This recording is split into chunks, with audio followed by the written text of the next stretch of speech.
hospitalisé au service de réanimation du Kremlin-Bicêtre, Val-de-Marne, après son grave accident de voiture survenu vendredi dernier. Pierre Palmade n'a pas encore pu être auditionné par la police. Il est pour rappel exposé à des poursuites pour homicide et blessures involontaires par conducteur sous l'emprise de stupéfiants, les analyses toxicologiques ayant révélé la prise de cocaïne au moment des faits. Ce mardi 14 février, comme l'a révélé Le Parisien, l'équipe médicale qui a pris en charge l'humoriste doit procéder à un nouvel examen de son célèbre patient.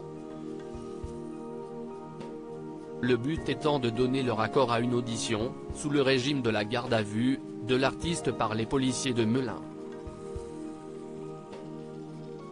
Sauf en cas d'aggravation de son état de santé, il devrait être entendu dès mardi soir ou mercredi. Se posera ensuite la question d'une présentation devant un juge d'instruction, et même d'un placement en détention provisoire en raison de la gravité des faits. Il pourrait encourir en cours jusqu'à 10 ans de prison. Rien qui ne témoigne d'un trafic. À noter qu'en parallèle, les policiers recherchent activement les deux individus qui étaient présents dans le véhicule de l'humoriste au moment de l'accident avant de prendre la suite. Un comportement irresponsable passible de poursuite pour non-assistance à personne en danger. Le ministère de l'Intérieur a notamment appelé les deux fuyards à se rendre lundi.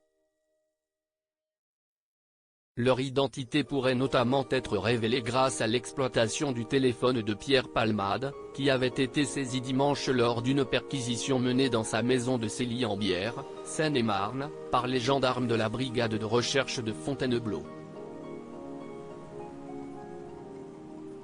Ces enquêteurs avaient été saisis par le parquet de Melun dans le cadre d'une seconde enquête ouverte pour infraction à la législation sur les stupéfiants. Une procédure parallèle visant à éclaircir la détention et l'usage de stupéfiants de l'humoriste, ainsi que ses liens avec d'éventuels fournisseurs de drogue. Ce qui a notamment permis à la justice d'opérer une perquisition chez lui.